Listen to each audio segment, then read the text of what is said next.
entrée en matière pour ta chronique ABB. Écoute, vas-y quand tu le sens. Alors, c'est parti. Alors, bonjour Anaïs, bonjour chers auditeurs. Premièrement, ça fait longtemps, ça fait plaisir de se retrouver ici. Mais bon, c'est quoi cette météo de merde là, Bon, pour le mois de juin, j'ai rien dit. Pour le mois de juillet, j'ai rien dit. Mais là, c'est trop Anaïs. J'ai pas signé pour voir la version wallonne du jour d'après. Est-ce que je ressemble à Aquaman, moi Je ne pense pas, non. Bon, alors je ne demande pas grand-chose, juste un petit rayon de soleil. Rendez-moi ma moustache de sueur. Je veux transpirer sous mon masque. Et puis bon. Quoi qu'on en dise, avoir le sillon interfessier légèrement humide, c'est pas une sensation si désagréable. Bon. Mais vous vous en doutez certainement, cher auditeur, je ne suis pas venu pour un bulletin météo. Non, aujourd'hui, je suis venu pour vous parler d'une particularité, que dis-je, d'un don, d'un super pouvoir. Car je ne te l'ai jamais dit, Anaïs, mais je suis un X-Men. Quoi ? Mais comment, quand Ange est-il sur le point de révéler à la face du monde qu'il n'a pas d'os dans les phalanges de sa main ? Non, cher auditeur, je réserve le récit de cette particularité morphologique, bien que très cocasse, pour une prochaine chronique, que je suis sûr que vous attendiez déjà avec impatience. Clairement. Évidemment. Alors bon, trêve de niaiserie, cher auditeur, mon super pouvoir est le suivant. Quand quelqu'un est triste, je suis triste aussi.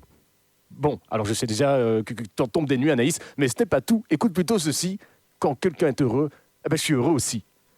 Eh oui, là, ça claque. Bon, je sais bien qu'il y a des termes adaptés pour ce genre de réaction, mais par simplicité, on nous nommera le temps d'une chronique ce super pouvoir, l'empathie. Eh oui, Anaïs, je suis un X-Man et mon super pouvoir, c'est d'être empathique. Alors bon, je ne me plains pas, mais admettez quand même qu'entre eux, faire sortir des griffes de ses poings, tirer des lasers avec ses yeux et contrôler le métal, j'avoue qu'absorber les émotions des autres, c'est peut-être pas le premier pouvoir que j'aurais choisi. Enfin non, je veux dire, ce sera quoi mon nom de super-héros ? L'éponge ? La serpillière ? C'est quoi mon trailer de film là ? Rencontrer l'éponge, le premier super-héros qui triomphe de ses ennemis en leur posant une main sur l'épaule et en leur disant « Je comprends ce que tu ressens ». Non, ça le fait pas. Je veux dire, si je veux voir ce genre de film, je vais chez mon psy. Le ticket d'entrée est plus cher, mais c'est du cinéma interactif au moins. Non, mais je veux dire, les super-héros duquel je suis le plus proche dans cette histoire, Anaïs, c'est du type en chauve, en chaise roulante, qui s'appelle Charles Xavier. Charles Xavier, Anaïs, je veux dire, c'est au niveau crédibilité, on est vraiment au fond du gouffre.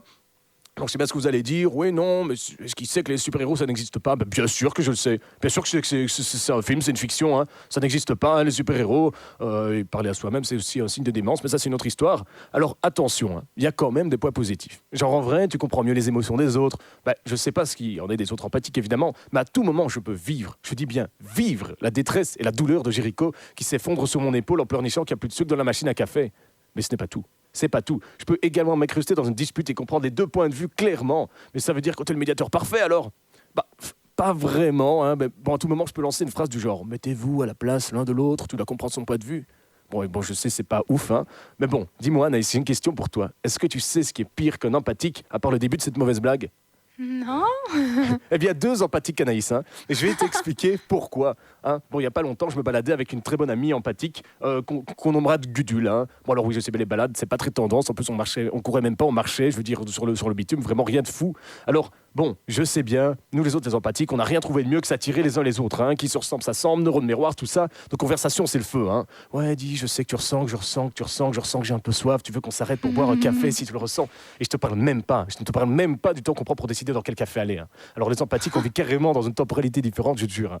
Alors, bon, bref, avec Gudule, on se baladait dans les rues, sans importuner qui que ce soit, dans le plus grand des calmes sereins, quand soudain, et je te jure que c'est vrai, Anaïs, un bébé pigeon tout mimi, tout plein, tombe du ciel et s'écrase à nos pieds. Il était mort. Il était mort avec la chute en fait. Il était encore vivant quand il était en train de tomber, puis il est mort. Et du coup, il a fait quelques pas quand même, puis il est décédé à mort à la suite de ses blessures. Alors, tu te souviens de ce que j'ai dit sur les empathiques, genre ressentir les émotions des autres. Ouais. Eh ben voilà, spoiler, ça marche aussi sur les animaux.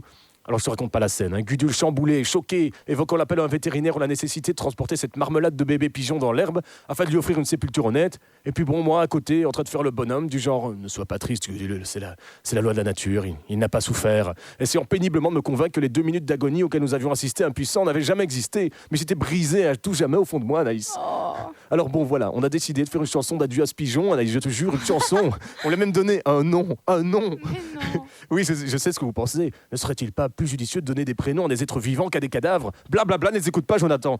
Jordan, pardon. Ils ne peuvent pas comprendre. Repose en paix. Je conclurai donc cette chronique remplie d'émotions, en rendant un dernier hommage vibrant à Jordan. Petit pigeon mort trop tôt, tu nous es tombé dessus, vieux saligo. Nous espérons que tu reposes en paix, puis ton cadavre, ça fera de l'engrais. Yeah. Bon, alors pas encore au point niveau musique, mais bon, voilà. Au revoir, Jordan, je vais y arriver. Hein. Jonathan, J'ai pas eu le temps de le connaître beaucoup, malheureusement. Oh. Au revoir, petite marmelade de pigeon, que le trottoir soit ta dernière demeure avant que le service de nettoyage vienne racler tes restes, évidemment. Alors, quant à nous, chers auditeurs, il est déjà temps de se quitter car j'ai explosé mon temps d'antenne pour cette reprise. On se dit donc à dans un mois pour une nouvelle chronique. Vous m'aviez manqué, la bise cordiale. Ouh. Par contre, dire que le service de nettoyage et tout, tu t'es pas obligé, là, ça vient de me briser le cœur. Ben oui, je sais bien, mais bon, je suis repassé par après, il était plus là.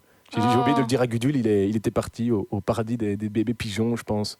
Et Gudule t'écoute en ce moment? On ne sait pas, peut-être, je l'espère bien. Gudule, si tu nous écoutes, salut à toi, j'espère que tu vas bien et que tu t'en es remis. que tu t'es remis, ouais, exactement, de ce pauvre pigeon, voilà, parce que c'est pas facile. Hein. Voilà, j'ai fait le cow-boy, mais en vrai, hein, à l'intérieur, je suis aussi un être sensible. Vive les empathiques. Exactement, voilà.